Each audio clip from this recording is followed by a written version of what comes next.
Hello, hello, and welcome to another episode of What Has Been Done on Applied Theory Channel. We got a really good guest. It's the Real guys from down in the Florida. Yeah, it's Central Florida, right? Yeah, Orlando. Yeah, Orlando. I used to come from there. I actually used to live in Deltona way back when. How's the Golden Knights doing? I have no idea. My grandma lives there though. Oh, okay, my bad, my bad. And of course, we got a co-host here, Jay.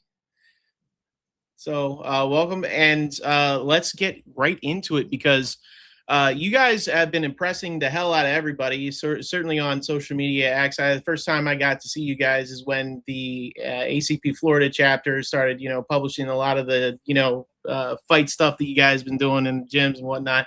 And of course, that went super viral. Absolutely phenomenal stuff. So why don't you guys introduce yourselves? Yeah, thank you, dude. I am Milo, Comrade Milo. I'm a member of the Revolutionary Education and Action League, and I'm also a reserve member of the Florida chapter of the American Communist Party. I'm a leader within Real. I founded our People's Defense Program, and yeah, we'll probably talk a bit more about how we started all that. Yeah, I'm Frankie. I'm also in the Revolutionary Education Action League. I'm one of our People's Defense Program leads, specifically like the unarmed and de-escalation aspects. And I'm a coach here at Praxis Submission Fighting. I lead our submission grappling program as well as our women's program. And yeah, I am also a newly reserved to the ACB Florida chapter. Welcome. Love yes. To hear it. Awesome. By the way, I know I do want to ask your origins and how all that, but like how I just as a sort of just curious, like how's the reserve process going for you guys? Like you enjoying it? Yeah, so it's definitely different than the process in Real. When I joined Real, I helped kind of create a lot of the systems that we have in our organization, like a very robust onboarding system to kind of turn people from any kind of background, whether even you're like an experienced organizer or like day one, you're just ready to get working, and orient them in what it means to be, like a communist organizer, right? So even if your experience is in like a more like liberal NGO realm, right, we kind of start killing that. And if you have like no experience whatsoever, we get you working, we get you oriented. So it's been different, to be honest. But we're hoping our goal is to, like start bringing some of the work that we do and we've built to the rest of the chapter, and hopefully other chapters that are interested in implementing the kind of training we do. Yeah, for sure. There's definitely for us on like a personal level, because we work here and we run the gym, we our availability at nights is just tough. We're always coaching class, so it's a bit of a contradiction trying to make those like reserve meetings and things like that. But we're finding a way to try and make our progress and build our leadership in the chapter. But yeah, it's actually really cool, like being a part of a national party. For years, there was this question in Rio of like, as Marxist Leninists, like the most advanced work we can do is in a vanguard party, right? But for years, like we started before the ACP was founded. We knew PSL wasn't the way, right? We obviously there was no other party that had shown itself at that time.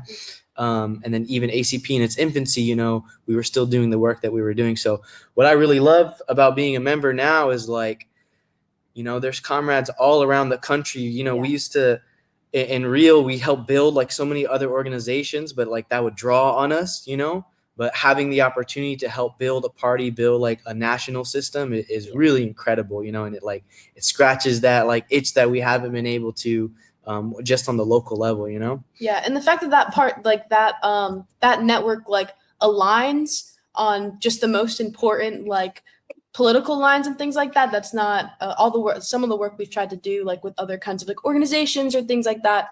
It's tough navigating those kind of relationships. So. Yeah, well, I'll agree. It is so much easier now to have the support of all our comrades across the entire country. A lot of the stuff that I've wanted to do, and mind you, I'm more of the business. Like I'm the 5-year plan kind of guy. I'm more interested. Like my major interests are providing the things that fund the things that you guys do. Like building the industries. Before we went live, I was talking about some of the really cool inventions that one of our guys, who's now our chapter exec, is come up with and whatnot. And the idea is that with the chapter enterprise system, we're going to basically create worker cooperatives and other structured ways, but with a vanguard that sort of threads them all. So sort of like a vanguard conglomerate. But the idea is you guys, like, there's all these organizations. This is what the left is usually focused on, a lot and I would say the left, even other, parties that are consider themselves Marxists, which, clearly we are the only communist party in the country. But it's a lot of front facing stuff, but not a lot of support. So hopefully, with all the things that we've got, all the irons that we have in the fire, especially with the enterprise, we can start actually funding a lot of the stuff that you guys do. Then you guys can expand. Get the equipment you need, get the more of the outreach and the social investigation, marketing, everything that because all of this works in tandem. In fact, Jay's specialty is the front of the house type stuff. He's an extraordinary organizer himself, and his Tennessee for Rural Life is doing not exactly what you're doing, but more of the rural strategy type stuff. But so, tell me about you guys' origins. Because, like, how did you start? Yeah, like kind of in general, like as organizers and stuff like that, or yeah. Oh yeah, no, I mean you could.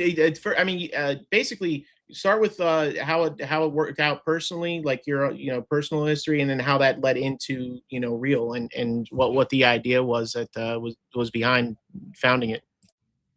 Yeah.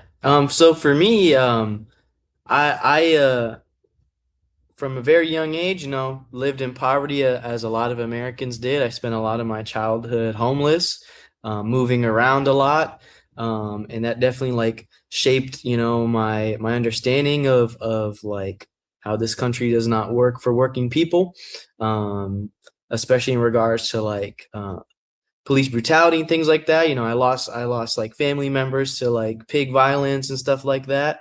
So from a young age, I knew that this country wasn't working for me, right? But there was no political guidance. CPUSA had no presence in any of my communities, so I was kind of on my own. I was lucky to be steered in different directions. Ironically, I think, one of the first like explicitly like political things I was put onto was like OG Alex Jones, actually. Like, when he was yelling at like the Rockefellers, my dad was like big into it.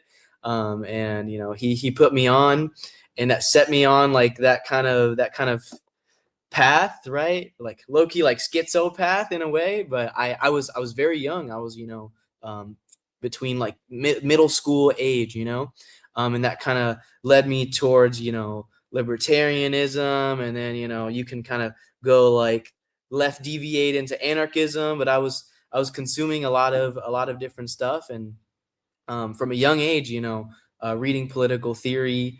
I wish I spent more time like reading Lenin and Marx, and like, but like, dude, when you're in middle school, a lot of like anarchist shit is really put in front of you, like Noam Chomsky and stuff like that.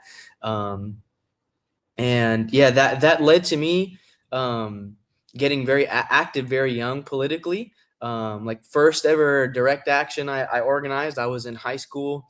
We had like the Westboro Baptist Church come in picket my school. And then I didn't know what I really wanted to do.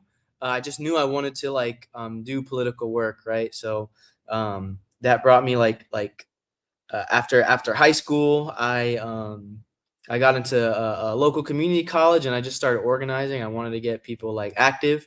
And so I graduated in 2019. I'm 24. I graduated in 2019, and around 2019, 2020, I is when the George Floyd uprisings happened, right? And that was very like in Orlando.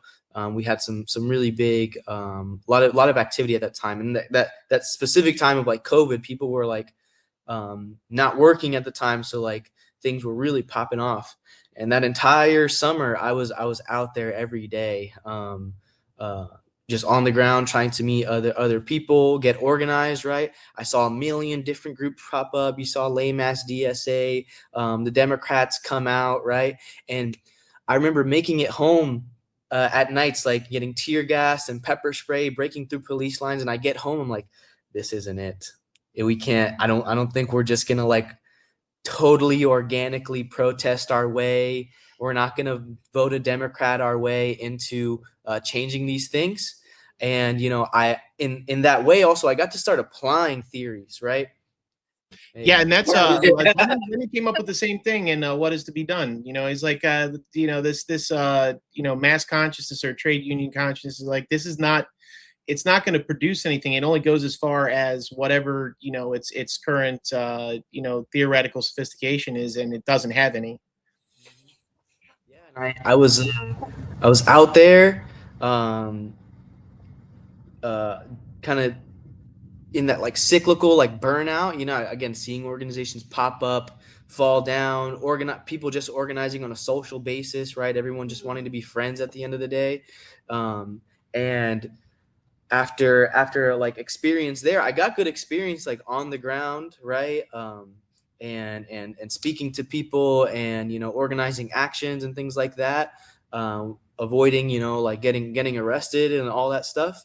But then once stuff fizzled out, everyone was gone, right? Either you're working for an NGO, or you've moved on with your life. We're back to that was a huge thing for me too. Like I was at the time DSA, but like starting to head towards the Professor Wolf, like more Marxist, kind of angle. But when I saw, I'm like, yeah, this is going to work. This is going to be great. Where did everybody go?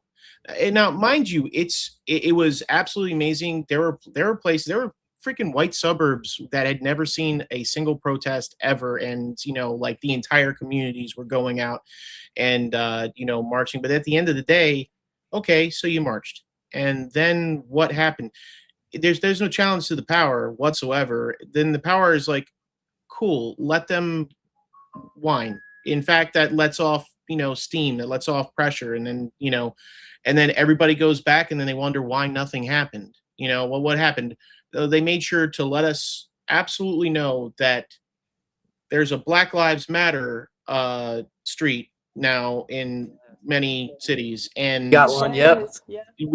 they tore down some Confederate statues, which fine, whatever, but it's crazy that Martin Luther King talks about this in letters to a Birmingham jail. Like he talks about like symbolic change. It's crazy how that's just like never been listened to by anybody. I mean, it obviously has, and like pushed in the opposite direction.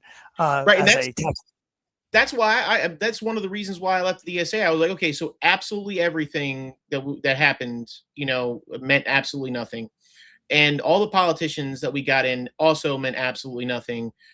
So I was like, okay, so how about this? They need to be held accountable, right? So how do we hold them accountable? Well, what if we make it to even run on the ticket, right? That they have to get the funding from us. And what if we then create, these worker co-ops, that Professor Wolf was, obviously, promoting as part of the solution, and they all looked at me like like I had a banana growing out of my forehead, like, they're like, huh, what? No, we just vote for Democrats. And I'm like, okay, I'm out of here. Get the fuck out of here. It's just. But yeah, as all those things died down, and the organizations I helped create and join totally fizzled out, I found myself one day volunteering at a community farm, a community garden here in Paramore. And I linked up with an old comrade Min, who I organized with prior, the first like legit Marxist-Leninist I ever met. And we organized, and we struggled a lot together in those years. I met them again, and they had joined Real. And Real was just in its first year or so. While everyone was out protesting, Real formed from a union of like, this is kind of ironic considering our comrades now, but the founding members of Real were a union that formed out of like a vegan coffee shop that was real big here. This like liberal vegan coffee shop that was treating their workers like trash. They, you know, went to unionize, and then they closed shop. Everyone lost their jobs, and the comrades that started that, Comrade Albizu, Comrade Itza, they didn't want that momentum to go away, and they had, you know, prior organizing experience. And so that formed into the Revolutionary Education Action League. I met them out there on the ground. When I found out about them, I read their first ever zine. And, you know, I saw that I politically aligned. And then what struck me actually was that, like, when I first ever, like, you know, you got to go through like an interview process, right? When I first ever did that, for one, I was like, there's like a process, you know, it's not just vibes. That already struck me. You know, I found out that they, you know, had like a binding constitution for their members. Like, they were organized, they were serious. And I'm like, as a young person, you know, I got people much older than me. I was on the streets, you know, 17, 18. I didn't know anything, but I had people just kind of throw me to the front lines, you know. But then I was able to like find these comrades with that experience to like help me, you know, like start from scratch, right? Like the commitment to political education as an organization, you know, totally unheard of for me at the time, right? That helped me build my mentorship. Exactly, right? We had like a cadre mentorship, you know, and yeah, from the rest is history. But that's how I came into Real. You know, I had prior experience, and I feel very lucky to have found them when I did, because then we've been able in the past, you know, like since I've been in the organization, and now, like, you know, 3 years, almost 4 years, and 4 years, damn, we've accomplished a lot in that time, from the foundation of like commitment to political education and like being organized, and like not organizing on like anarchist polycule, you know, like social basis, you know. It's like we're here to put in the work, you know, like the first organization, our real commitment to like criticism and self-criticism. That shit was so profound to me, and has really shaped how like I move as a person. Like, it was like, you know, communist principles like that are now like embedded in me as a human being that this organization helped me develop. That's how I found Real. Yeah, no, it's because it is a lifestyle. It's not just you know, a political belief or an ideology. It's literally a way of life. Yeah, you have to, and the mentorship should also always include the self-crit. You know, and it's also in a more individual way, so or an interpersonal way. Kind of like the mass line, where, you know, the instructor is also instructed, you know, as, you know, both parties are actually learning in the process and self-critting in the process.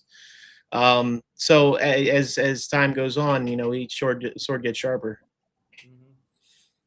What about you, Milo? I'm Milo. This is Frankie. Oh, I'm sorry, Frankie. You guys, my freaking bad. Happens all the time. It's backwards on the on your name. Yeah, my bad. Yeah. You're good. What about you, Yeah. Frankie? So, for me, I spent like most of my adolescence as an athlete and things like that. I wasn't super interested, or like I wasn't exposed much to like any particular politic. It wasn't until I think 2020 when, like, you know, on TikTok, I remember watching Eddie and being like, being like, this guy might have something to say. But I felt like when I was exposed to that, I like these kinds of ideas, I was like, I wanted to do something, but it was hard. It took me some time to like find means to do that. It's like something that was like, you know, I saw people, you know, online on TikTok being like, you know, if you think these things, if you have some kind of ideology, some kind of belief, if you want change, like, you need to be outside doing stuff. And I'm like, damn, like my outside is like a bunch of people that don't want to talk to me. I'm like, I don't know, you know. I was like very young. I wasn't sure, you know, what to do. I got involved with a little bit of like youth organizing. And I was very fortunate that, you know, that organization the first organization that I found volunteered with Real.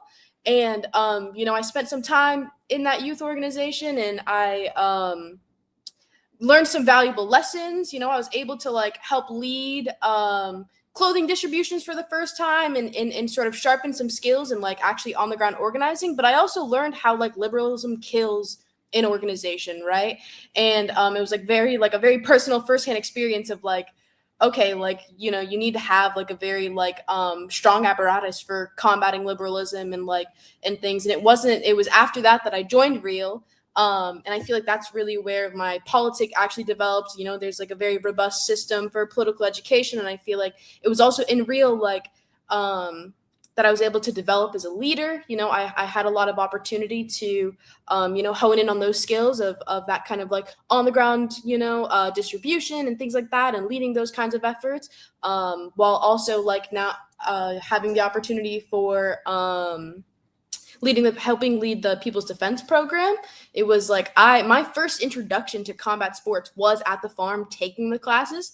And obviously I went in and I started training at an MMA gym and, you know, put in some time there, but it didn't take too long until I was able to actually lead my own classes, start developing curriculum and things like that. And so there's just, I feel very fortunate that very quickly into my kind of organizing experience, I found Real. I think it would have been very easy for me to kind of slip into like a PSL, DSA. If I had just seen one flyer, I'd be like, oh, this is interesting. This might align with, you know, what I've been seeing, what I've been hearing. And I think I wouldn't have known any better. You know, I would have been out there just, you know, making our newspapers and being like, okay, maybe we're doing something. Yeah, you know? I'll tell you what, a lot of us had that exact experience that you got to avoid. I hear about it sometimes and it's scary. I wasted a good several years of my life, you know, first trying to, you know, help with the Democratic Party doing the progressive movement shit, and then DSA, then, you know, it was garbage. It was all, I hit every freaking branch on the way down to finding the root of the problem. You know what I'm saying? And every branch was extraordinarily painful. Yeah. I mean, I think it's awesome to see that y'all aren't taking this for granted. Y'all see where you're at. You know what the significance of this, and that it's the best thing out there. It's the best of America as far as like I've ever seen in my 20 years of activism. Oh yeah, no, I mean, to see you two so young and absolutely freaking hitting it right in the mark. I think honestly, it's got to be something to do with the times that we're in, because, you know, back when, you know, I'm an old head, you know, I'm like an elder millennial type. So I graduated high school in freaking '99. I went off to my whole thing was, I'm gonna go change the world, so I'll join the army and I'll try to stop that ethnic cleansing over in Kosovo. And, you know, how'd that go? Yeah, well, I was on the wrong side. I mean, I did try to do as much as possible, but obviously I was fucking wrong, and I didn't know it because there was no social media, there was no you know, unrest, there was there was no war on terror yet, there was none of that. So it was all, you know, sort of like CNN says, and there you go, right? You know, we were all indoctrinated back then, and we didn't have any way to know any better. And it took a long time for me to know better. And then the worst part was, while I was in, and I finally did know better, I went ahead and said, well, maybe I'll just change it from the inside, because I was, you know, an idealist. You know, that's just how it was. And that caused a significant amount of pain for me, because trying to change one of the most corrupt organizations, which is the U.S. military, from the inside, is like volunteering to get punched to death by Mike Tyson. It was just yeah. So anyway, I actually held a fairly good rank, and then I lost it because I was trying to change everything, you know, from the inside, and corruption does not like to be uprooted. But anyway, so I wanted to ask about how Real itself started. Like, what was the foundational principles? What were the what was the goal? Like, what's the mission? What is it trying to do? Yeah, so like I alluded to earlier, Real started from that union, right? All those people, Dandelion Union was called. That was the cafe. Those people lost their jobs, and they switched gears into just becoming this like mass organization, right? The founding principles were anti-capitalism, anti-white supremacy, anti-imperialism, anti-patriarchy, and action and accountability as like the glue for everything. That was big for me when I joined, right? It's like we're gonna actually do things about these things. We're gonna be accountable to this work, right? Not just everyone fucking says they're anti-capitalist now and all that stuff, right? So those were the founding principles. The founding member, Albizu, was a Marxist-Leninist already, right? So he wanted to ingrain that political education. It started with a lot of that, right? Creating, and I wasn't there for the first year or two of the organization, so I can't elucidate on that very much. But again, it started with internal development a lot. Like for us to have gotten to all these like programs that we have, it took years of developing internally, like political education, because the reason that Real is recognized as this tendency in the ACP is its ability to turn like liberals. We've had people join as like anarchists and all that, and they become hardworking Marxist-Leninists, right? We had that principle, like we accept people as they are, but you're going to come in, you're going to read Lenin, and we'll struggle about it, right? You can come in with your struggle, we'll talk about it. And that's what in the first couple of years, that's a lot of what it was, right? This political education. I was lucky when I joined. The very first meeting I joined is when our comrade Leela wanted to start a hot meal program, right? So quickly when I joined, we kind of like started programming.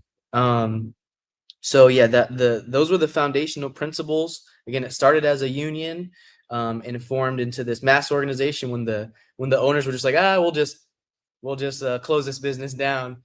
And yeah, I forgot what other aspects of the question, but I hope that answers it. The goal of the organization, yes, to create. Essentially, we want to create like a vanguard leadership of the working class. We are not a party formation. We never intended to be a party formation, but we knew that like, you can join like ACP, you can join as a reserve, but that doesn't equip you right then and there that like you are vanguard leadership. Those are skills to be developed, right? So we wanted to develop that again as we kind of waited for a party to show itself, improve itself, right? We wanted to steel ourselves amongst the people, right? So that we had that goal, and we did that again through robust political education, and now a very strong logistical system. Comrade Frankie, I don't know if you guys have ever played Death Stranding, but like the dude with all the million backpacks, that's Comrade Frankie, right? Like we've developed like a whole logistical system, and then 3 major programs with 3 kind of very wide areas of work, and then bringing education to the masses, right? And then doing that work, you develop those things and that work of organizing that people don't see, again, not just the protest. We don't protest a lot. We've been asked to help, with safety and stuff. We've shown ourselves locally that like we are militant and disciplined, but like we don't do that, because that's not where the battle is, right? So the goal to build like real working class power, political power, which is crazy to some of these like liberal organizations that you want to take power, right?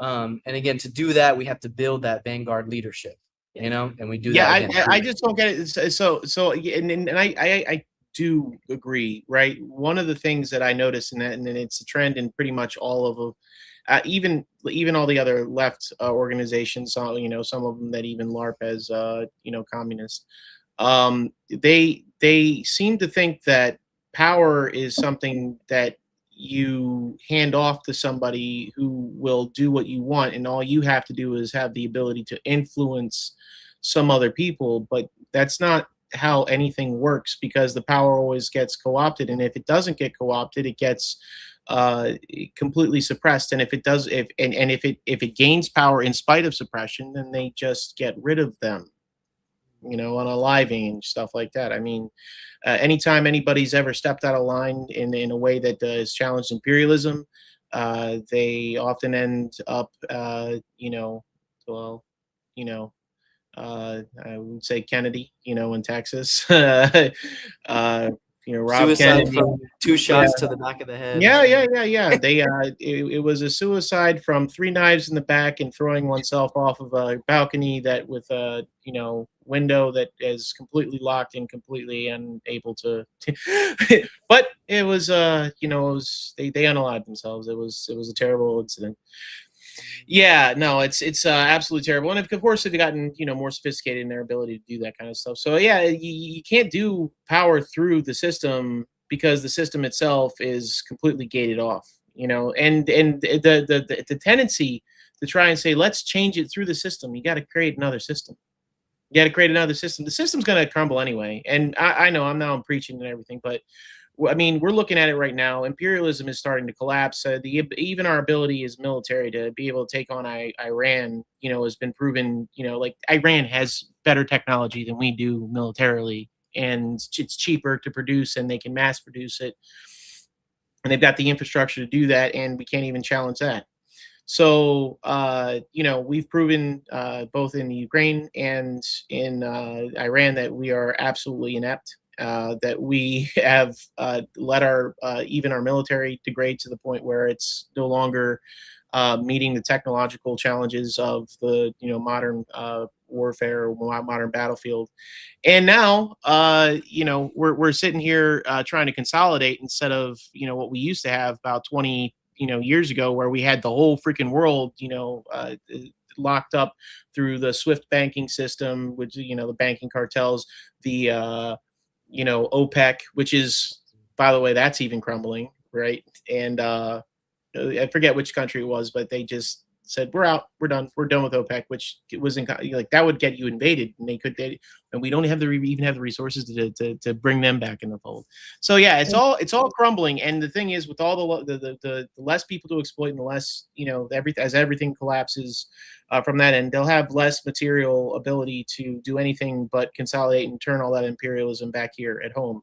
So, and of course, that's going to cause a sharp contradiction, which will, draw more people to our side of things.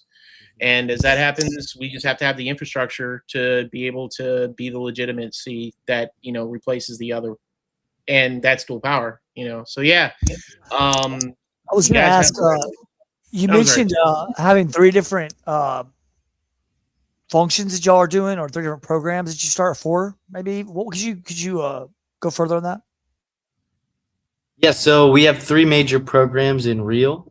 We have the People's Free Kitchen. That was our first program, and that is a food sovereignty program where we cook meals for the unhoused and poor, particularly in Paramore neighborhood, which is like a historic Black neighborhood and like the epicenter of homelessness here.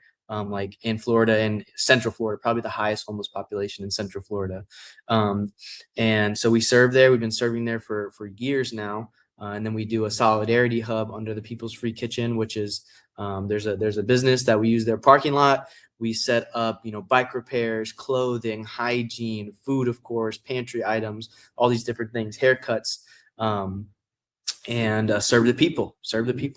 And then we have the People's Freedom Farm. It is a farm. It is in a neighborhood, Pine Hills, which is another Black neighborhood here predominantly, and kind of strategic neighborhood to be in. Both these neighborhoods hold strategic importance as well, politically. And there we grow produce. That's an initiative we've been doing for years. And then again, through these programs we bring in a volunteer base, right? So there's like a volunteer level to get involved with these programs, people that just want to get in and get active. And that's been the kind of churn of membership. You get in, you kind of prove yourselves that you're willing to like do the work.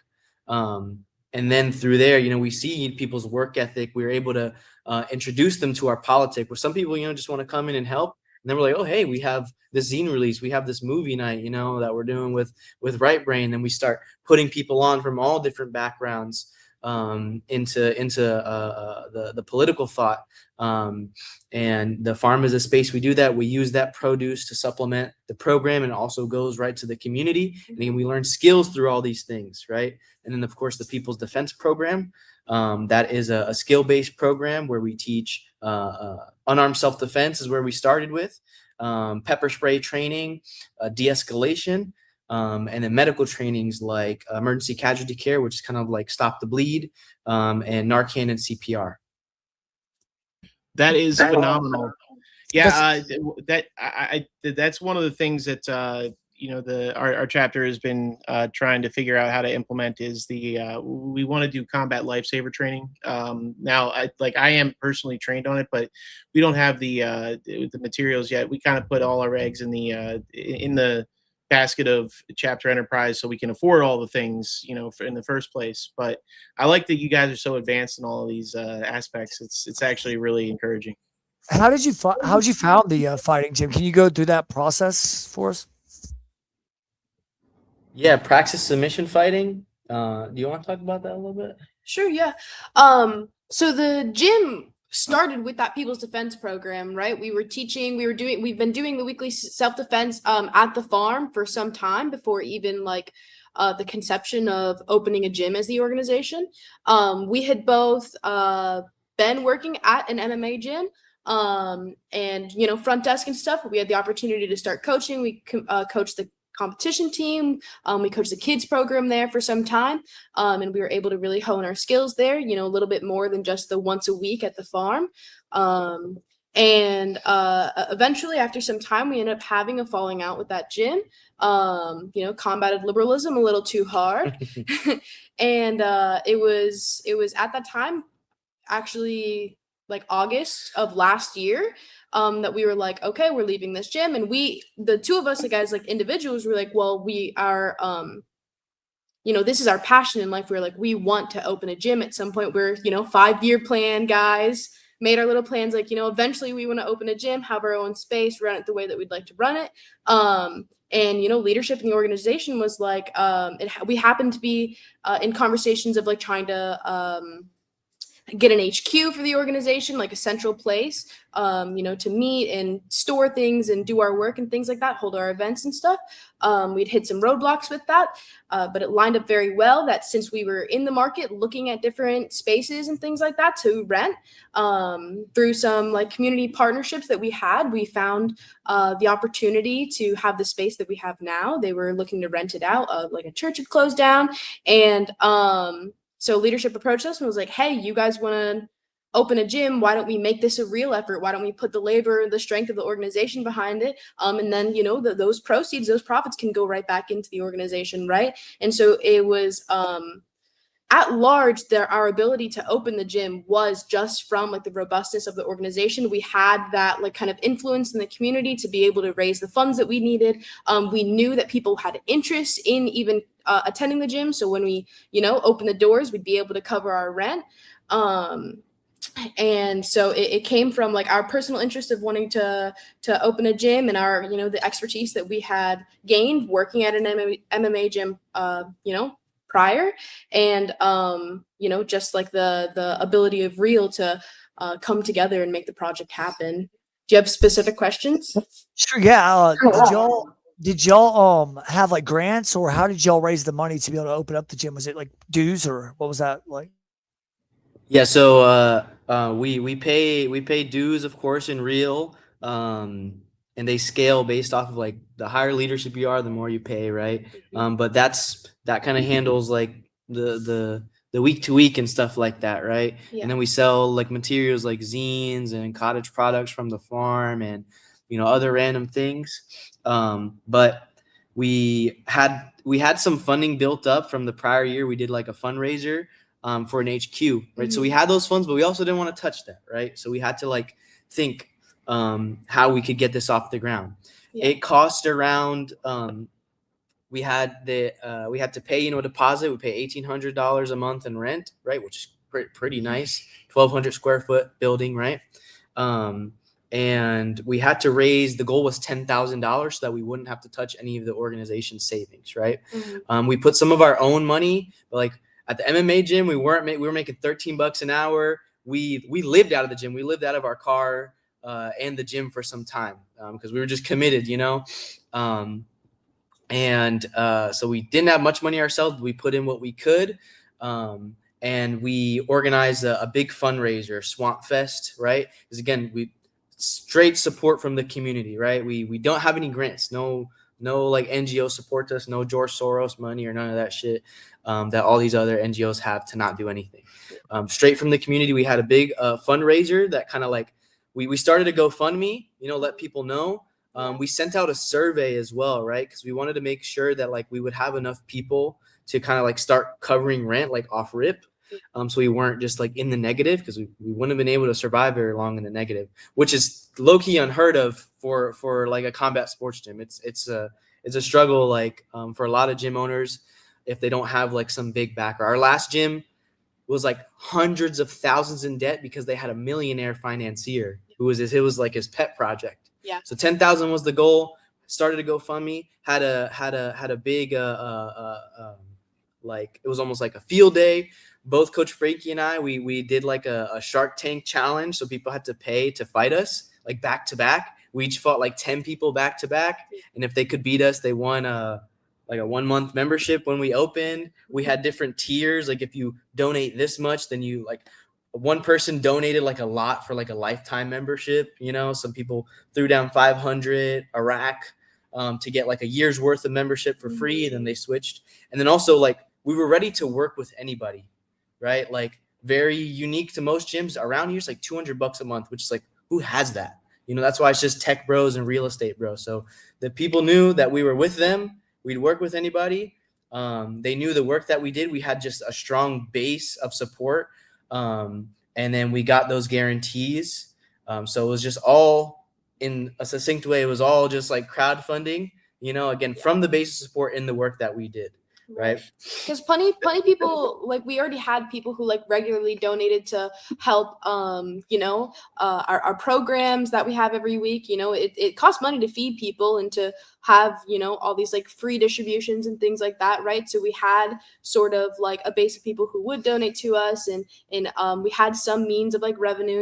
We got the Patreon going. We got, these like merch and things like that. The literature we have people make and stuff, the zines and things, but this has provided, it was both something where we were able to get off the ground, but also now it's like something that like gives back to those programs. And so it's been very worked out. So I just, as a recap, because I want to go through the theory of this, because you guys actually did something that is replicable. I mean, the process itself is very sound. So you basically went out, you got community support by getting to know your community, by serving your community. So all the things at the ACP, because we get critiques a lot, well, they don't do anything. You're just going out and picking up trash. Like, yeah, but that leads to something. So let's, pay attention and see where that goes. Right. So you guys, you went out, you served the community, then you started funding, and getting funding from the people who realized that you were real and you were actually doing things that were benefiting absolutely everybody. So then you got the funding from people who were willing to back you to start community gardens, which then, of course, expanded your ability to do more and more and more and more. And then because of that backing and because of the things that you're providing with the community, you had even more community support, and that allowed you to do the fundraising that you needed, and it also gave you the connects you needed to get the specific infrastructure that was required to start up this thing. And now you have an actual business that is providing something that's essential for the people, that is able to actually support itself, and is providing essential services to the community. Now, if I read this right, that is institution building, right? I would say, and you've been at it for longer than us, but this is, by the way, one of the exact approaches that the ACP takes. And if people don't know where we're going with it, we're basically going this way with it, and you guys are sort of leading the vanguard on it. Oh yeah, and I think I'm sorry. Go ahead. Oh no, I'm so sorry. You guys. Okay, yeah. Well, all I was gonna add is like outside of part of what gained us that kind of like community support, right, is also just like our consistency, and that is something that is like we've only been able to achieve through like a very strong, like, you know, that criticism, self-criticism, that combating liberalism, like it is guided by a politic in the theory, right? There's plenty of other organizations who try and be outside, you know, and try and, you know, be in the community or whatever, right? But there's like it's a bit more than just going outside, right? It's like leading people and always, and it's the consistency. We're there every week, right? Yeah, the people can count on us. Yeah. And like again with the program, it's especially with like People's Free Kitchen, we get a lot of people in and we tell them like we're not doing mutual aid. Like we're not just trying to be another mutual aid organizations. Yeah. There are massive NGOs that will have more money than we'll ever have, right? Like we got the Christian Service Center, Coalition for the Homeless right down the street from here. They get millions of dollars, right? Because they are like the bourgeois way of like, you know, keeping the masses like just enough bread to keep us going, you know, and we're not trying to be another one of those. So we tell people, yeah, like, they like to stagnate. It's the same thing like the charity issue, right? The charity industrial complex. It's just they'll keep you spinning your wheels in the same spot. It doesn't improve anybody's conditions. It just keeps everybody on a path of survival, so that they can, so that you know, the bread and circuses, you know, never end, so that there's never a situation where everybody has gotten to the point where they missed their 3 meals and they're ready for revolution, you know. And it's also a tax write-off for a lot of people. These, you know, they'll do donate to a bunch of NGOs. They don't have to pay any tax to the government. They can say the government's ineffective at doing stuff, and then, you know, kind of and double down on, you know. Yeah, and then yeah, of course, it gives them the ability to gut the service programs, anything that anybody ever fought for in during the social democracy era of FDR. Which, mind you, I'm not saying that I mean, it was a good thing. It could have been better. It certainly, with Henry Wallace, if you know your history, you know, would have, you know, trended way the heck more towards, you know, Soviet Union style socialism. But at the end of the day, it was still social democracy. So it was just a way for the capitalists to cling to whatever power that they could, you know, that they could, so that they could claw it back. But yeah, anyway, sorry. The highest stage of like being like a leftist and like a metropole here is like starting your own NGO. We do this thing that we like. We do this thing in real, like when we see a new NGO pop up or like some new leftist org, we like speed run how fast we can find that the Ford Foundation is funding them. Literally like a CIA created and always something. Yeah, what's his name? The Buffetts also do that kind of stuff. You find it's always something, or the Carnegie Corporation, right? Like it's always one of those. I've talked to people like. There's this big. I remember when after October 7th, right, and we were all outside for Palestine. We would see we were seeing these new organizations I never heard of, like this group called like Dissenters or whatever, and a lot of the people in them, you know, this very radical slant, and you know, like, and then I like organized with them. They're very unorganized, but they're a part of this huge national like NGO, like big tent org, you know. And then I remember looking into it and I'm like, where do they get their money? They're doing all these trainings. They're putting people on buses to go to Tallahassee and all this. Ford Foundation, right? Like, and then I'm telling these people, I'm like, you know, Ford Foundation also donates to like Zionist organizations as well, you know, and these people have no idea. And they get a lot of young people jumping in all these different NGO funded organizations. They have no idea. And then they collapse, they burn people out, you know, it's a psyop. Yeah, that's one of the things that keeps the left in perpetual paralysis, right? That there's this entire complex of off ramps, because there's a lot of radical energy. And especially after, you know, COVID, the George Floyd, you know, like there's the whole thing's coming apart at the seams, and they need to have a place where they can capture that radical energy and then just dissipate it, and grind it to the ground, burn people out. And the ultimate goal there is to take all of the people who would, you know, if they'd found Marxism, Leninism, would actually challenge the system, and instead they turn them into nihilists. Yeah. Because eventually you can only do this kind of stuff for so long before you just go, you know what, everything's, bad, and the only thing left is to get yours, which is quite literally, we've been watching leftists, go from, some of the coolest people that you ever met to, some of the worst people you ever met, just because the exhaustion and the lack of faith and the just getting burned out and just everything falling apart turns them cynical, and that's why, and I have to put this out there, that's why, again, ACP calls itself the only communist party in the country, because it is, because we will never do that to you. We are not funded by these NGOs, and we are not a part of the off-ramp complex. And we're freaking happy to have you guys, because and I honestly, inspired by you. And I'm not even gonna lie, when those videos hit and we saw you guys at work, we were like, thank God. Like, thank God there's something that, because you guys are a little bit further down the line than the rest of us, but we're all trying to race to catch up. And I think with the national collective power that we have to do this, we can use you as an example and replicate that and speed run this so that we're on the same page within the next couple years. So what brought you guys to the ACP? We're Marxist-Leninists, man. Like, again, our development was in Real, and we had like real Marxist-Leninists. So we understood that, again, like the need for a vanguard party, but we knew that like we've seen so many corny ass like random communist parties pop up. Everyone's starting like a local one, PSL.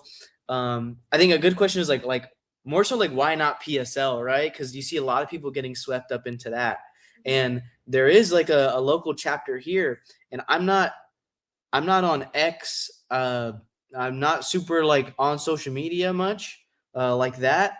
I didn't really know much about PSL, but I was able to base it off of my experience with them here. And here, they don't do nothing. They, like what they do actually do kind of like bites off of what we do. Some of them have like been volunteers in our organization and kind of try to go start their own thing. A lot of just kind of dead end organizing nationally on like a national level, like seeing their focus being on like protesting and stuff like that. I'm like, how do you have a party for like 20 years and like I never seen you in the hood, so I kind of base it off of that, right? And of course, like I wasn't aware of like infrared or anything like that, but I had like comrades that knew about that, but I was familiar with Midwestern Marx and like Eddie's work and stuff. But a lot of my political development was like offline. It was in the readings and the work we've done like on the ground. And really, once my comrades joined, it was like, oh, okay, we're doing it now. I don't know. Like, it took me some time to make sure I had the like capacity and figure out how I was going to bounce, how I could contribute to the party. Because it would probably be a little different than like your average kind of reserve who's not in like another organization. But I was able to kind of find how I'm able to help out and stuff like that. But yeah, once my other comrades join, and like I trust these people with my life. You know what I'm saying? Like we've done a lot of work together. Trust these people in my life, absolutely. They have faith in the ACP, and then also like seeing the ACP's line on and how it is unique to like all these other parties, all these other formations, right? Like accepting the American working class like as they are, being able to relate. I don't know if you guys have any experience with it, but like, dude, here my experience as like a younger person too, there's just these like super insular like leftists who like, if like it's bad, like it's like comically bad. We have like this inside joke in Real where we go like this. You ever seen like the DSA meetings where like, oh, you can't laugh, you have to like applaud like this. Point of order. Yeah.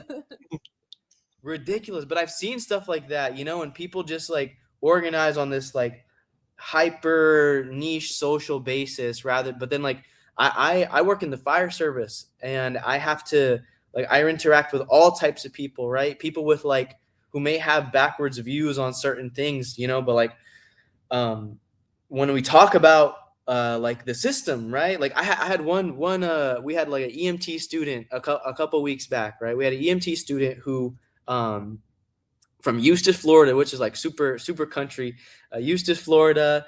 This young man, and I'm like, hey man, why do you want to become an EMT? And he's like, oh, I was gonna join the army, but like all our politicians are pedophiles, And I was like, oh my god, there's hope. But that dude would be like vilified by your, kind of absolutely. Like weird left that's come. They would never like take that where it is and see how like special something like that is. And the ACP will do that, right? No, and I'm not. By the way, it resonates really hard because with me as far as like, because I'm not advocating military or anything, but like the real working class type stuff, where you're like you're forced to interact with everybody, right? When I was in the military, you got absolutely every damn type, and not just like, all right, I'm going to say something maybe a little controversial, but every type of degenerate. Like not everybody, but there's a lot. Let's just put it that way. There's a whole heck of a lot.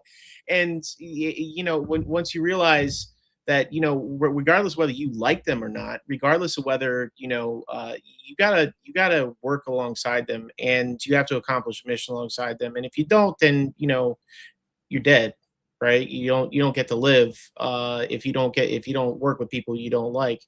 And then you start to realize as you talk to them, they're not this way specifically because they chose to be this way. It's not like the triumph of the will where they're like, I have decided and therefore I am. It's usually a significant amount of material conditions within their life that, pointed them in a particular direction. And all you got to do is talk them off that ledge, and they start to actually move away from the ledge. And it was at that point, and mind you, this was more in like the NCO leadership, type thing, that I realized you can actually, and by the way, this is how I got fooled into thinking I could change everything from the inside. I was like, on an interpersonal level, you can actually pull people out of, and a lot of different wrong views or incorrect positions, and this is why Mao's line where it's like, do not despise the backwards, but befriend them, walk alongside them, teach them and show them, take the correct position. You guys are doing the same thing, and it's refreshing. Because usually it's one of those things you have to teach people, or you have to bring up, or you have to, mention so that you get the ball rolling on, not being exclusive and getting into these hyper, social niches. But yeah, I'm sorry. I appreciate the hell out of that, and it just resonated. So my commentary is over. So I'll stop stealing the oxygen. Frankie, what about you?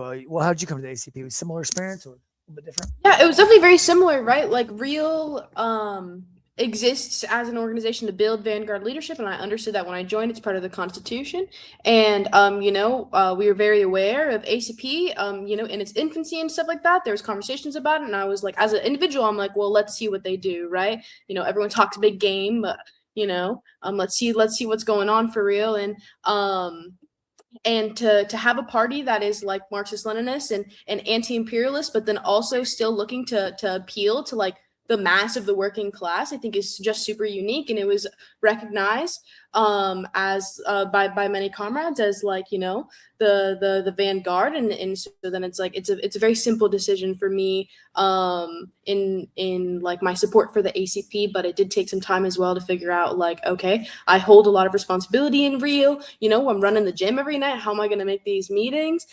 So making sure that like when I join, I'm not just there to pay dues. I want to actually like help in the building of the chapter and creating that, infrastructure and dual power within the party. Right. Mm-hmm. So it took a little bit of time for me to join, but I'm here now and I'm very, very excited. It's great to have y'all. It would be, I wouldn't be remiss. It's Juneteenth. I think to speak to Wade's comment just a minute ago, when there was abolition, there was people who were conscripted in Maryland, for instance, during the Civil War, who were not abolitionists. They were not anti-racist. But when they fought alongside the folks who emancipated themselves via general strike and had become assassins and spies against the Cotton Kingdom, in that struggle, there was a vote held by Maryland, right? And it was actually the absentee ballots that allowed for slavery to be voted against, or abolition to be voted for. And it was these folks who would come together and they'd fought alongside black folks, white folks who would fought alongside black folks who were voting, and they voted. And it would have lost if it wasn't for the absentee ballots. So it was in that struggle, that combined struggle, that people came together and understood where their interests lied, and which was together and not divided. The next question I have, that's kind of an aside, but so RTSG recently ran a piece about sports in the USSR. Many don't know about this, or that Mao was a gym teacher for a time. So can you help elucidate further on the fitness efforts of communist countries? Yeah. So I will say, we'll probably talk about it a little bit more, but our particular expertise, right, is in skill acquisition. And there was a Soviet scientist named Nikolai Bernstein. He was actually a veteran in the Red Army. He won Stalin's prize for scientific achievement.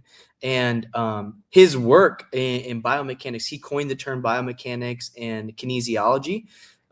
His work was foundational to some the way that we train, which we'll talk about probably more later.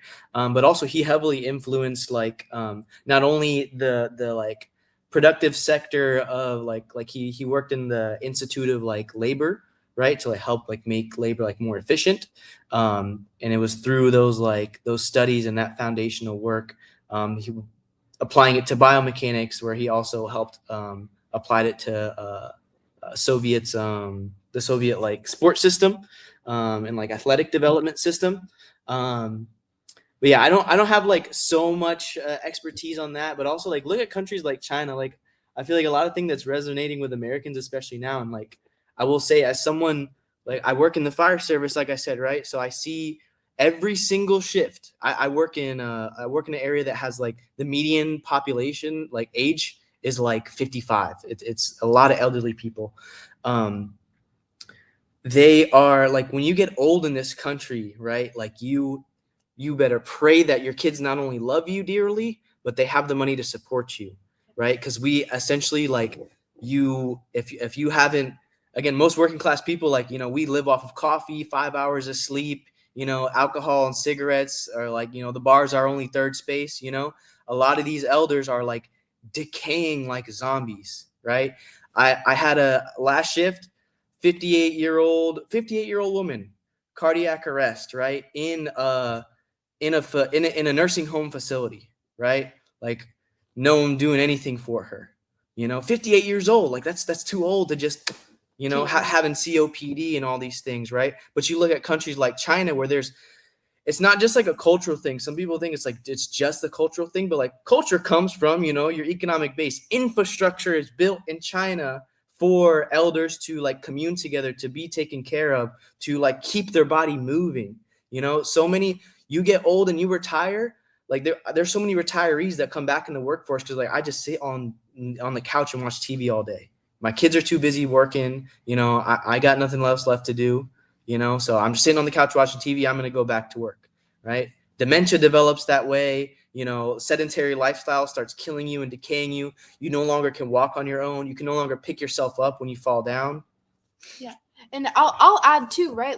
You touched on it a little bit, but fitness and health culture and even the infrastructure for those things is dependent on the economic base, right? So that's why we see a lot of these communist countries with these Olympic winners and all of this success in sports and in these fitness areas, right? Because it is something where it's your basic needs are met, so you can go, you know what I mean, become a high level athlete and or even on a personal level be able to take care of yourself, feed yourself. There is when the economic base is built around gradering human development and things like that, that's free time even.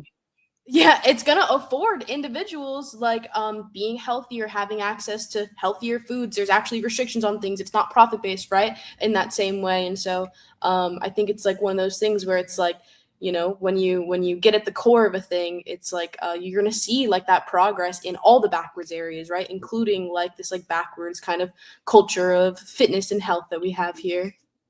Yo, I'm gonna be real. I saw I keep on seeing all these videos, these fitness videos of the aging cultural revolution, Chinese, and these guys, I would say, could like they're freaking 70 and 80-year-olds could probably freaking destroy our 20-year-olds. I mean, I watched like a freaking 70-year-old, the 80-year-old freaking granny uh, basically do acrobatics all the way up a mountain just so she could do Tai Chi at the top. You got these old ass unks, hanging sideways from the fucking from those bars. You ever see that? Like just horizontal, and you're like, oh God, I'm fucked. I am nowhere near that. When's the last time you were on a monkey bar? They just be like chilling on there. Yeah, no, it's like that's their morning. Oh my God, the Chinese unks just slay our like it puts us to shame. And a lot of it is exactly as you said, free time, the lack of quality food, and the lack of infrastructure and availability. So at Paramore right now at the gym, and there's not a grocery store for a couple miles, but I can tell you there's multiple liquor stores. McDonald's. Yeah. McDonald's. Yeah, McDonald's, liquor stores, and dispensaries. That's pretty much everything everywhere now. 100%. And yeah, that goes into the next question about how a lot of times fitness in America is seen as by some to be some sort of far right thing, right? And what has y'all efforts been to combat this kind of notion? We got a lot to say on this one in different aspects, but what I want to add to that is so for one, the conception of like fitness in America is very it's distorted in a lot of ways, right? Because you have like, even just in general, not like depoliticized, right? Like there's an idea from a young age that's instilled in us that like fitness looks in this particular way, right? It's just like the big strong guy, with just super huge muscles. But even then, that's not like thin lady. Or yeah, a very thin lady, but that's not necessarily true. So for one, just like combating the idea that there is this one type, of like of way to like live and eat necessarily is important, right? But then like the right is able to capitalize on that, and kind of sell this like image to particularly like young men, right, that they can actually not really achieve, right? You look at a lot of these like big fit influencers, like Liver King and stuff like that, come to find out these guys are taking steroids and they're not living life as they're selling all these programs to young men to like buy giant organs, small raisins. Exactly. Or they have the luxury of being in the gym for like 3-4 hours, lifting weights and things like that. Like, when does a working person have that kind of time? Yeah, like if you, especially so we've been so like I seen Noah talk about this idea of like reproletariatization, right?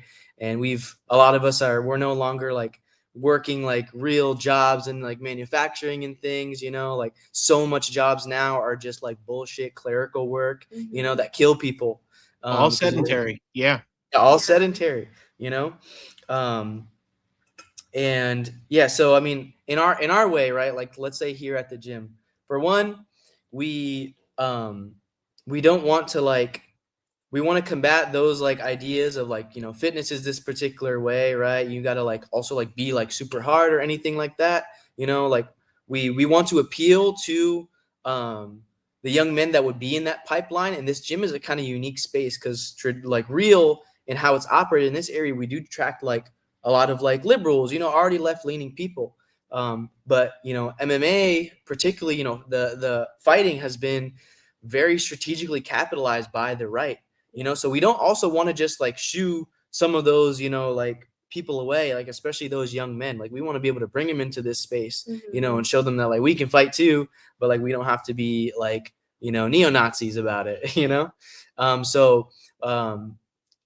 We, you know, Yeah, and this being a man or being fit or being, you know, like athletic, being, you know, being the best you could be does not require that you hate everybody. You can literally, you know, like, yeah, absolutely.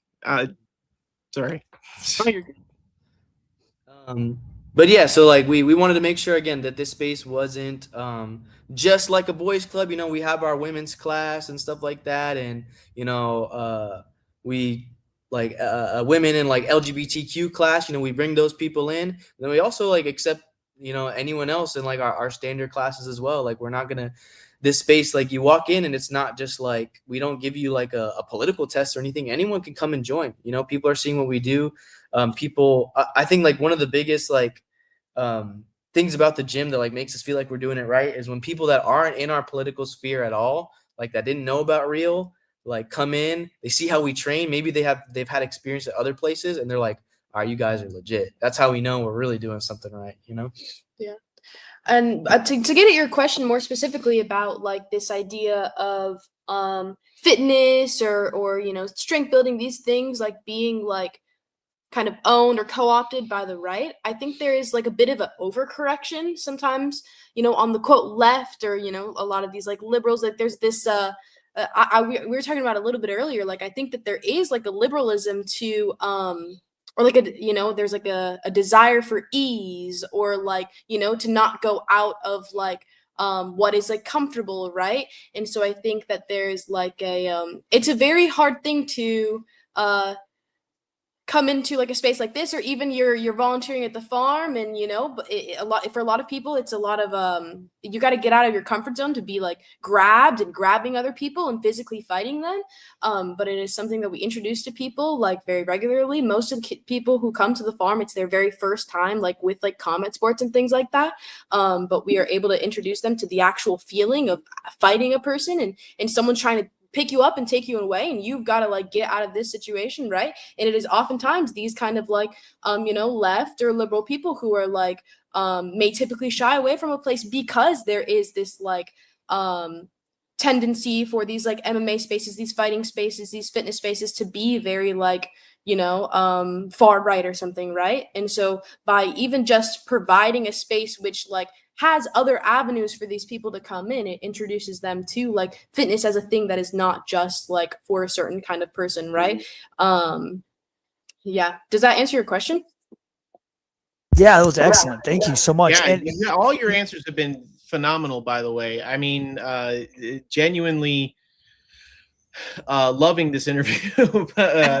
And as a commentary, the other thing that I would say, and mind you, I was going to ask this question, but I think you kind of answered it in the way that you, and in a lot of the answers that you've given, is like, okay, so why is this so important for, you know, a communist cadre? And I think the answer is simply because this gives the confidence, right? Like you may be starting out not knowing how to do social investigation, not knowing how to do agricultural or you know, rural outreach or any of these other things. But if you start off with the physical fitness part, one of the things that you gain from it, and especially from the combat side of things and the self-defense, is a sense of confidence of being able to handle yourself, of being and it forces you to interact with people, obviously, but and maybe in some of the more stressful ways that you could, it forces you to challenge yourself. It forces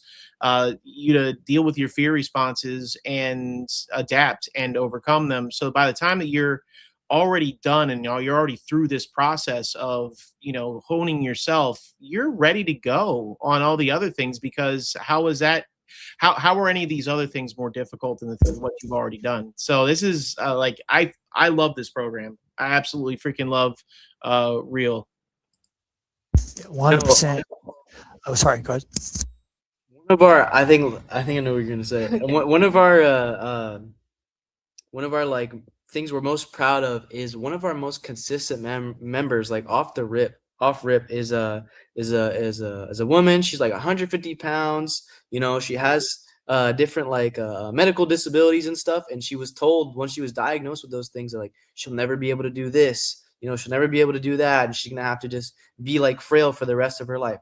She has become like our most consistent member, already like ready to go into competition, and is learning these things, you know. And we work with her limitations, and that, like, to be able to do that for someone has what has made us, you know, the most proud. Plenty of dudes are coming in ready to bang and go hard, and we're ready to like get them settled. But to be able to bring someone like that in who would not be able to thrive at a normal gym. A lot of normal gyms are like, you just gotta kind of survive the gauntlet, and also the weird, like, antiquated systems they have in place for their like ranking and stuff like that, and their like weird kind of cultish behavior. So yeah, I think that, again, like, now that person feels like very confident in themselves from training here, you know. Yeah, and I think to get at a little bit what you're talking about, Wade, also, like, there's like a confidence, but there's also like a discipline building there too. Like when you commit yourself to some kind of physical fitness or coming to train, like there is like a bit of a subordinating your interests, right? In the same way that you have to do in a lot of like this kind of like organizing and party work, right? Where it's like, you know, it would be nicer to stay at home, you know, than come in and get beat up most days, right? It takes a special kind of person to be like, no, I really want to get beat up today. If I don't, I'm still gonna go. Yeah, you know?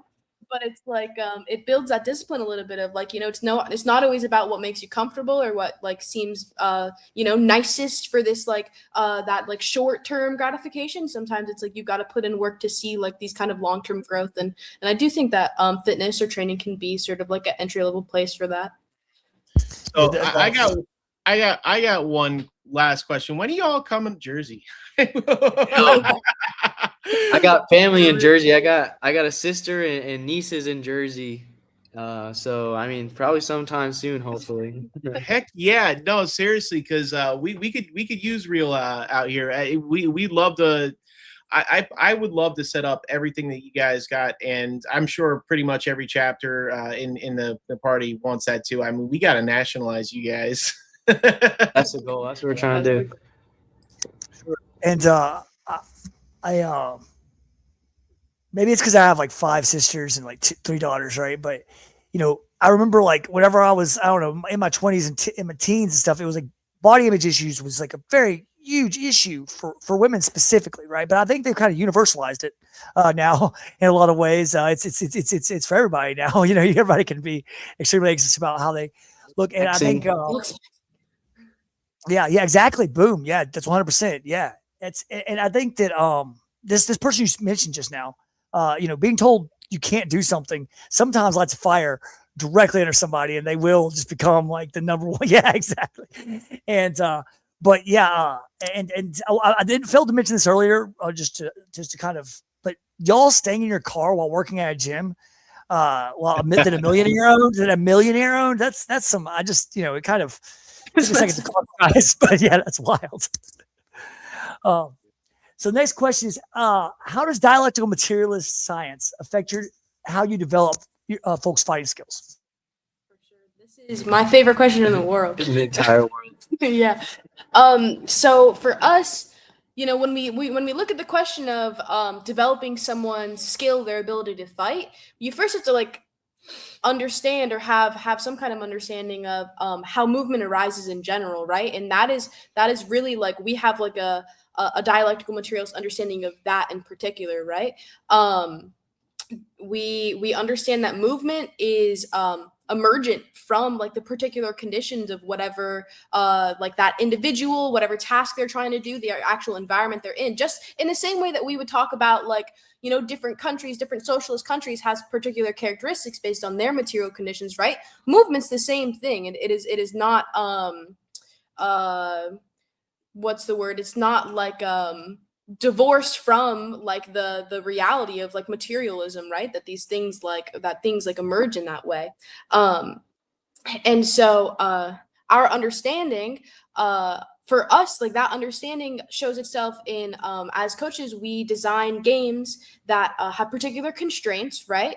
And those constraints, like, essentially build an environment for the athletes to search to find solutions, to build certain skills, right? And so that's a lot of words to say that we create an environment for certain skills to emerge, right? We understand that we can't just give them the solutions that are going to work for them, because it's never the same, right? That's something he talked about Nikolai Bernstein earlier. That's something that Nikolai Bernstein found studying blacksmiths in the Soviet Union, right? He found that these high-level blacksmiths they repeated the same outcome, but not with the same exact motion every time, right? It was constructed anew every time. And so he developed this theory of repetition without repetition, that we are able to solve problems, movement problems, right? In an adaptive way, not in a prescriptive way. In a lot of traditional fighting, you see that prescriptive coaching where it's like you come in, they teach you a move, they teach you a bunch of steps that you got to remember, it's impossible, and then you drill it with someone who's very willing, under no resistance, and they critique little things till you get it perfect, and it's like, oh, great work, and then you go try and do it when someone's actually like putting some force and it doesn't work. No, that's one of my very first. Yeah, right. So, during my high school years, I went. My dad took me to Aikido dojo. So over and over, and the thing is, like, yeah, that didn't work in the real world. Like, it just didn't work. I mean, it's prescriptive. It's you do these same motions over and over again, and the first person that decides I'm not going to move that way, and I'm just going to put a foot upside the back of your head, and it's like, okay, so what do you do then? And because you never did any kind of adaptive training whatsoever, you never, so what it sounds like is you guys are creating friction points, right? That you're leaving the people themselves to resolve. So like so you create scenarios with the constraints that you're talking about, these points of friction where you have to overcome this a particular, say, I don't know, because I don't know it's the specifics of the games that you would do, but I'm thinking in just the terms of the dojos that I've been in. Obviously, that's going to be obsolete because just as we were talking about, is the prescriptive stuff that they do. But like, say they put you in a position where you have to, somebody randomly points a gun at you and everything. The one gym would just say these are the moves you do and that's it, and then of course when you put that in real life you get shot in the face.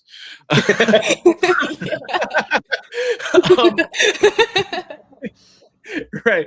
Whereas the way you guys would have it is you would give them the scenario, but then let them find the solution to it. One that works for them, one that would allow, you may give them some instruction as to different ways that it could be done, but then you give them that opportunity to find the solution to it. Is that what I'm getting? Like these friction points? Yeah. So like, again, the traditional way, right? Say they want to teach you how to do a double leg takedown. They're going to put you with a partner who's not going to resist. They're going to kind of stand there like a dummy, or maybe they don't give you a partner at all. And they're going to tell you the exact step 1, 2, 3, 4, 5 of doing that, and then you're going to drill it. For us, when we want to teach someone a double leg, right, we have to understand what are the invariants of that movement, right? Like what the solutions can be very wide, but what are some things that they can focus on, or like that their body needs to attune to be able to achieve that outcome, right? And like the invariant of all double legs is, right, that you're trying to attach to the hips or the legs, right? So we can give them that focus. All right, your goal is to attach to the hips or the legs. And then not only will they start developing the double leg, that partner gets to start dealing with the problem of the double leg, right? And then they will arise to things like sprawling, right? And we can give them specific task focuses to help them come to that solution. So it isn't just the point of what I'm saying is like, we don't just kind of like throw them into some kind of positional situation, right? We spend a lot of time on, again, understanding the invariance of different things and situations, Yeah. right? And those are where the constraints come in. We allow them to search to figure out what will work for them, but we still that has to be informed by like that particular engagement, that problem that they're by the resistance to it. A lot of times we're constraining to afford them a particular thing. Like when I go into game design, I'm thinking about like what skill do I actually want people to develop, and in what problem, what situation, environment, condition, whatever you want to call it, actually affords that skill, right? And when I talk about afford, it's like it's a term that was coined by James Jerome Gibson. He's like a dude who talked a lot about perception, and he kind of unpacked this idea of indirect perception. It's kind of like the very traditional notion of like that if you know Noam Chomsky's idea of like poverty of stimulus, that the things that we take in are actually like lacking something, and the meaningfulness, the richness, like it happens in our head, right? That we like compute it in some way, and that's how we figure out like what's going on in the world. He said, well, that's wrong. Our understanding of the world, our experience with the world is not mediated, it is direct. We don't look at a picture of a waterfall, like that is very different than me standing in front of a waterfall that I actually experience, right?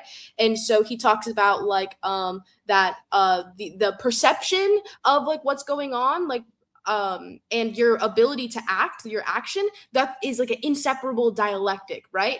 And so if we understand that these things are inseparable, even in drilling, they're not divorced, right? So a person is attuning their perception and their action, their movement, they're coordinating around someone not resisting. And so that's why we talk like training just has to be representative. Whatever you're training for, your training should look something like that, right? It is something is either representative or it's not representative. And so, in our even in our medical care classes, right, we do our best to simulate the environment of like someone got shot and they're screaming, and you're packing the wound and they're screaming because it hurts, and like, where it's like we're simulating this actual environment where the skill is going to be used. And so it's a big focus. Yeah, the military has a term for that. It's just train as you fight. Yeah. Exactly. For sure. I was talking to a member of ACP Ontario. He's a firefighter. I think he's their chapter exec, and I was, he saw the piece that we wrote in Red America about People's Defense Program, and so we linked up, and I was telling him about our medical classes, and I was like, when did you feel like you learned CPR? We do months, courses for as emergency medical technicians, and we do it on the dummy. I'm like, when did you learn how to do CPR? When did you feel like you actually knew how to do it? He's like, when I cracked my first set of ribs actually doing CPR, and it's that same thing. And then for my, like, if you're watching this and you're like a fellow caveman, just ACP member, drilling moves under no resistance, most martial art teaching is like idealist Chomskyan nonsense. Training using the constraints-led approach under resistance the whole way is based Soviet dialectical materialist training. So simple. To all the people that are watching this, and you're interested in these programs, and the party tells people like train, grow yourself, master yourself, right? Do not go to an Aikido gym. Don't waste the money. Don't waste the money. Yeah. No, really, Get your don't waste the money. comrades. Don't waste the money. Get your comrades and hit us up. We'll make games for you and scrap at the park, just like we started. That's where we started. Before PDP was a big community program, I wanted to train the comrades, right? I want to train our cadre, and we started just in the parks scrapping, right? At the farm, scrapping. Start there. You'll save a lot of money. And you'll get better faster anyway. You'll get better. Frankie, farm grown, right? We got this term farm grown, right? That's a lot of our people now. Farm grown. A part of why we were able to start coaching at the MMA gym from just like getting a front desk job was that Coach Frankie came in kicking ass, right? And she had just the coaches would argue they trained in a traditional way, and I would argue with them. I was trying to put them on, right?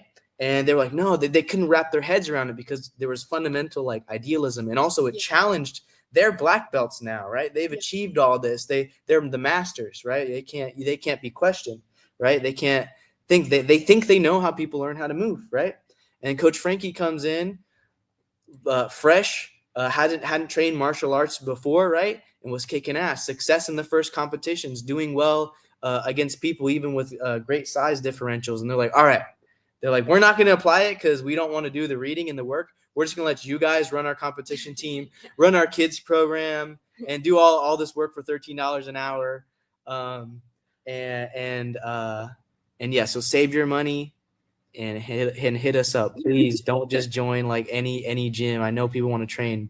You will save a lot of money and you'll get better. She got her blue belt in like 7 months, which is something that usually takes like an entire year in jiu-jitsu. So yeah. Oh, I can't hear you, Jay. We can't hear you, man. What are y'all's disciplines specifically? Okay, that's a great question. I started in Brazilian jiu-jitsu. I technically started with just like outside, like some random guy that I organized with way back. Was doing like some random self-defense classes, but then I started Brazilian jiu-jitsu, and then like after a year of that, I hold a blue belt in that, but like that shit don't matter. The next gym I went into, they trained mostly like wrestling, catch wrestling style grappling, still like jiu-jitsu and stuff, but like they had that they did catch wrestling, and MMA. I also hold and judo as well. I'm a yellow belt in judo. Again, belts, fuck all that shit. But yeah, I've done a lot of different disciplines. Here at Praxis, we do combat sambo and submission grappling, and some catch wrestling as well. We can compete in catch wrestling and combat sambo matches. Yes. Competitions, but that's kind of our disciplines here. But also like submission grappling is like a modernized grappling system. Coach Frankie's the head of that. I run the combat sambo, but we don't like to be constrained by any particular style. Like from day one, there are no holds barred here. You go to a lot of different like gyms and like leg lock. The first gym I went to, like leg locks were banned until you reached a certain belt because people are too stupid to like teach how to like not murder each other, and all these like realty guys who have like aggression to get out on like an accountant father have to get it out, so they can't teach them these moves. So there's no like rule set here outside of like things that we do to keep people safe, like no like flying submissions, no spiking people on the head. We try to keep things practical for self-defense in real world, but also like we can get people ready to compete in things like jiu-jitsu, catch wrestling, MMA, combat sambo, judo, all that good stuff. Yeah. That's awesome. Do you have anything follow up with there, Frankie? Well, are you guys familiar with combat sambo? Tell us some more. Yeah. Not at all. Really? Oh. Yo, okay. No, I grew up in the era where Muay Thai and freaking what was it, Jet Li's thing, Jeet Kune Do, Kempo, Taekwondo, Jiu-Jitsu. That's all the stuff that you like. I'm just rattling off lists of. I didn't train in anything but like maybe 2 of them, and I gotta be honest, it was all useless nonsense. Yeah. It never, in a scrap, I forgot karate. Yeah, well, karate was already pastiche by the time that I was, training. Nobody wanted to fucking. It was like, really, does that even work? I don't know how I thought that Taekwondo worked either, but. Like I'm not exactly sure how I'm gonna get into a fight where I have to high kick over my head. But okay. Yeah, so no, what is sambo? What is that? So sambo is actually derived from a Russian acronym, which just translates to self-defense without weapons. It was the martial art of the Soviet Union. It was made for the Red Army. The Red Army had 2 guys. I don't even know their names. They had 2 guys who they like tasked with going around and kind of studying different martial arts so that they can create a fighting system for the Red Army, right?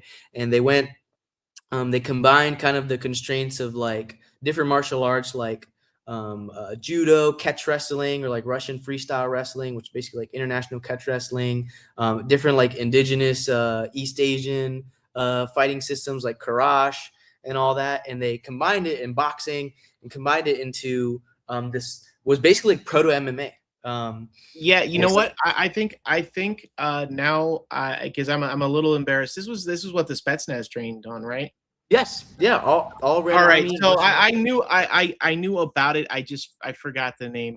I feel really ridiculously embarrassed by that because this is the stuff I should have done. But you know, well, again, millennial and my entire era of, you know, hey, cool, look, MMA. I mean, the first time I heard about, you know, Brazilian jiu-jitsu was when I saw Gracie go up in the, you know, fight in the MMA, and I was like, oh, there's a different kind of jiu-jitsu. Yeah, actually not really. They kind of just like monopolized it. But Yeah. so yeah, Sambo, specifically we do combat Sambo, which was like the original Sambo, which incorporates, you know, striking and grappling. The emphasis too on the ground game is like quick finishes and big throws. And then of course, like all types of striking, even like headbutts and groin strikes are allowed in competition for combat Sambo. So for us, super based history and also just a practical kind of foundation of like striking as well as grappling. And then, you know, we wear the jacket and, you know, shin guards, MMA gloves, and shorts. And that's how we go at it for combat Sambo. Yeah. In our submission grappling program, we'd like to always reiterate that it is something that's distinct from jiu-jitsu. We like to separate ourselves from sort of that very sportified combat sport, right? We have like a focus on like the standing game. It's very important. We believe it's very important for people to be able to take someone down, right? And then not that the ground game is not important, right? But our ground game is not so much focused on fighting from your back as much as it's getting off of your back, being on top, being the one holding a person down, controlling them, being able to end a fight, right? So we center a lot of our training and the skills we're trying to develop around what is practical for, you know, everyday life. And then a lot of those skills translate to sports, right? We think competition and things like that are important for pressure testing and all that. But there is, unfortunately, the way that a lot of these sports have developed, they become sportified, right? Where it's like, it is no longer for the thing. It is no longer about combat or fighting. It is now about like scoring the most points. And a lot of times in certain sports that looks like sitting down. Yeah, fighting for the bottom position. Yeah, which is crazy. We don't be pulling guard at praxis. We wrestle here. Wrestle. And also, like, the thing about catch wrestling, too, and we're really embracing catch wrestling. We're an American catch wrestling club and a USA grappling club. It's like a distinctly American thing, too, you know? Like, BJJ and jiu-jitsu. Jiu-jitsu is like a, you know, Japanese-derived art. BJJ was, like, developed from, you know, the Gracie family, who like they actually hold a strong fascist lineage. The founders of jiu-jitsu were like card-carrying Brazilian fascist party members. Yeah. Super Lang. Those are the people you bow to at jiu-jitsu. Yep, they got the picture on the wall and you gotta bow. You have to face away from them when you tie your belt. It's weird. I train at a gym like that. It was my first gym. And you know, again, like there's like a material aspect to it too. Like the Gracie Jiu-Jitsu and Brazilian Jiu-Jitsu in its like founding like years in the early 1900s, they were like, it was gate kept from like poor and like working class Brazilian communities. You know, if you couldn't afford, you know, the gi, like, people can't afford it now. If you're like a freaking working class person in Brazil in the 1930s, you can't afford a gi. But what was embraced there was luta libre, which is like a form of catch wrestling in Brazil. So it's also like a uniquely American thing that we're trying to, it's like being kind of revitalized in the US right now. And we want to like contribute to that. And it's also just more practical, you know, leg locks from day one, a focus on being able to take someone down, not get taken down, pinning over again, like, you know, fighting for bottom position and stuff like that. Awesome. All right, next question I have. So besides Treasy, which is a given, what kind of music do you all listen to at the gym? Yo, so DJing at the gym is actually the hardest thing to do, man. Like, I thought I had some good playlists ready, but after a couple weeks, people were like, "Yo, I'm tired of hearing this stuff," and it broke my heart a little bit. I'm actually originally from up north, from Long Island, New York, and I grew up with a lot of like just golden era like hip hop stuff. So I love like all the '90s stuff, also like classic Southern rap. But again, we've evolved over time. Like I'll put that stuff on. I'll put like either, like 90s, like old school hip hop, or like some good like Southern rap, like Project Pat and stuff like that. Or like Brazilian, like funk music. When we roll, like when we spar at the end, like for sparring, I'll put like something else on. But now we just kind of put on like beat tapes and stuff because like people get distracted. We also try to keep it like family friendly because we don't know who can walk in, and we got some like young people training with us now, so we just put on like beat tapes and stuff. To be honest, like boom bap beat tapes mostly is what I put on. Yeah, and well, because the thing is also like the music you play is part of the environment, right? And we do have quite a few like I call them stiff boys, but they're big boys ready to bang and stuff. And sometimes it's good during the games to like have a little bit of like a more ambient vibe in here to be like, okay, and remember your comrades and you're not trying to hurt each other for real right now. Like we're playing a game, we're learning, we're developing our skills, and then we save kind of that hype more, faster BPM music for the rolls and the spars and things like that. But make sure people can focus on the games and hear us and things like that. So we'll keep it to a little bit of like a more like beats and instrumental things during the games and stuff recently, at least. But just know, if For Whom the Bell Tolls or something from Slayer gets put on and you're going with me, I'm about to kill you. All right? Yeah, no, that's that. Yeah, I was gonna say you play Drowning Pool, and you're probably not gonna make it out. So you start with like Chameleon Air, Wu-Tang, and T.I., and then you move to like lo-fi beats and stuff like that, right? Yeah. We try to do like boom bap instrumentals. Some people say they don't love like the super ambient lo-fi. Yeah. But yeah, if we're trying to get highlight clips for Instagram, probably some of my music is coming on, and if you're camera shy, don't go with me. Awesome, man. So y'all have a upcoming tournament. Can you tell us a little bit more about that? Yeah, so we how did you guys hear about that? How do you even know about that? Who told you? We do our research. So yeah, we want to do we call it the Praxis Battle Royale, and because there's some unique things about this tournament, but it's an in-house tournament. Eventually, we want to open it up to the public after some time, so that we invite other fighters, and also potentially like give fighters the opportunity to earn money, because like you got to pay all these competitions, you got to pay to do it, which is like kind of crazy to think about, but you got to pay like lots of money to be able to do like $100 like to go like probably get your ass beat. Yeah. Like 2 rounds maybe that lasts a couple minutes, and that's it. Yeah. I think your last comp, not the scrimmage, but your last paid comp, you had like a girl that got like thrown through a table. Yeah, it was all messed up. It was like a round robin, or like one girl quit in the middle of it. People leaving. It was a mess. These tournaments are a mess. It's just a mess, and they're just there to like steal your money. Yeah. And people will grind through that because it's all they got if you want to like do this for real. Yeah. But anyway, so we're giving our members an opportunity to get that pressure testing, right? And that experience in like a competitive format. And we're doing it in a round robin format, right? So everybody will go with everybody, so that you're not just, you don't get like chance bracket eliminations. You gotta grind through your whole division. We're doing for combat sambo one day, and then for submission grappling the other day. We're gonna get like a belt that we pass around for each division, but this time everyone will get a rotisserie chicken when you win the Praxis Battle Royale. Yeah. But yeah, that's coming up on July 3rd and 4th. In our the rule sets for combat sambo is like mostly based off of like the actual rule sets, because of like the nature of that sport being very oriented for like the goals that we have for our athletes here. But for submission grappling, in a lot of ways, the rule set that I created was a little bit unique to a lot of what you'll find, because most of what you find is a jiu-jitsu rule set, which incentivizes sitting down and fighting from the bottom and things like that. And so the rule set that I created was a little unique, but it's oriented in a way that it incentivizes taking someone down, being able to keep them down. You know, if you have good position, keeping it.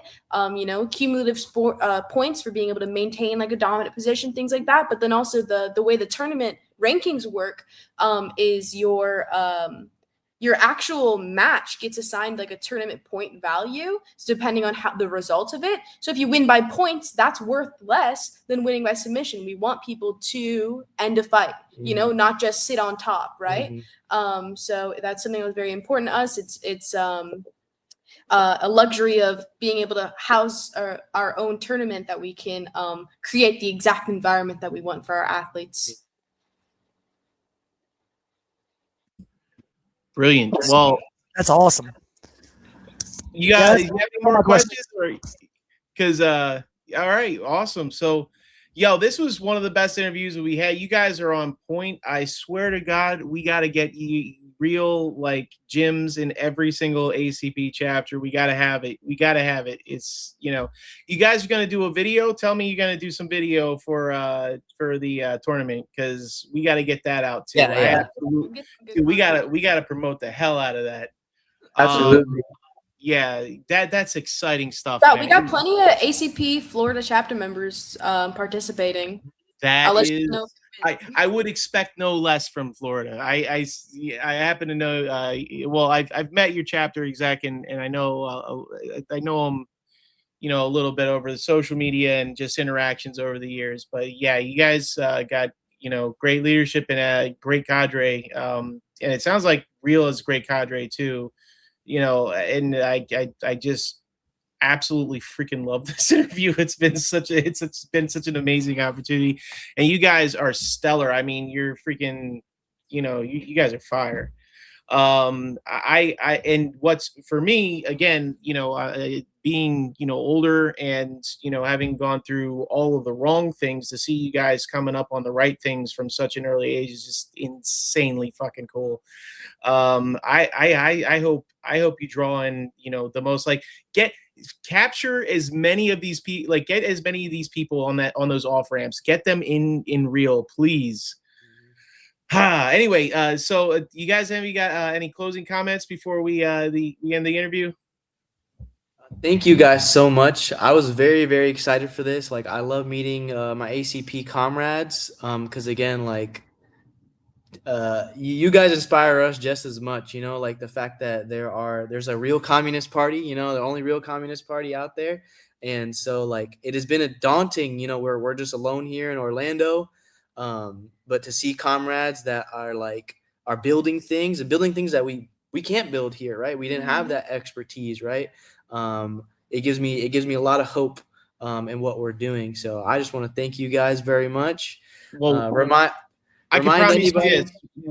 My chapter is hyper focused on multiple businesses, and the second that we have the money, one of my personal, whether it, you know, comes from my money or whether a chapter decides, I want to fucking support Real, and I want to support your gym, and see if we can't get it, you know, in the rest of the chapters. We gotta expand. We gotta expand this. The goal. That's where we're working. We got PLA in the works. We're working. But for anyone else in the meantime, you know, like, just a reminder to my comrades out there, like, just start scrapping with your chapter. You know, hit us up. Just start scrapping with your chapter. Start building those skills. All right, because that's where we started. All right. Well, it's been a great stream, and comrades, and for all that you you know, stuck around and watched it. It's been a long interview, but honestly, it's been a very short interview because it's been so good. So, all right. See y'all on the flip side. Peace.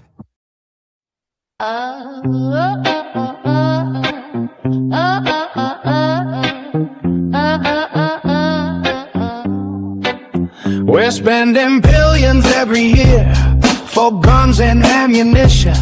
Our army and our navy dear to keep in good condition, while millions live in misery and millions died before us.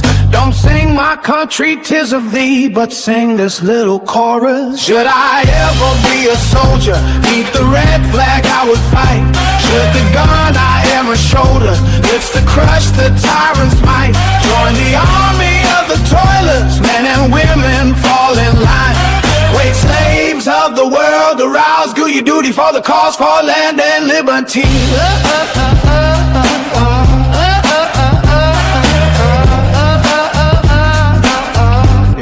Yeah. And many are maiden pure and fair, her love and pride must offer on Mammon's altar in despair to fill the master's coffer. The gold that pays the mighty fleet from tender youth he squeezes, while brawny men must walk the street and face the wintry breezes. Should I ever be a soldier, beneath the red flag I would fight. Should the gun I ever shoulder, it's to crush the tyrant's might. Join the army of the toilers, men and women fall in line. Wake, slaves of the world, arouse, do your duty for the cause for land and liberty.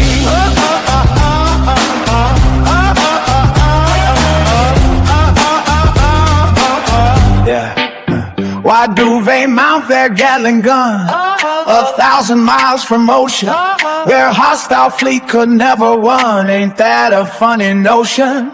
If you don't know the reason why, just strike for better wages. And then, my friends, if you don't die, you'll sing this song for ages. Should I ever be a soldier, beneath the red flag I would fight. Should the gun I ever shoulder, it's to crush the tyrant's might. Join the army of the toilers, men and women fall in line. Wake, slaves of the world, arouse, do your duty for the cause for land and liberty.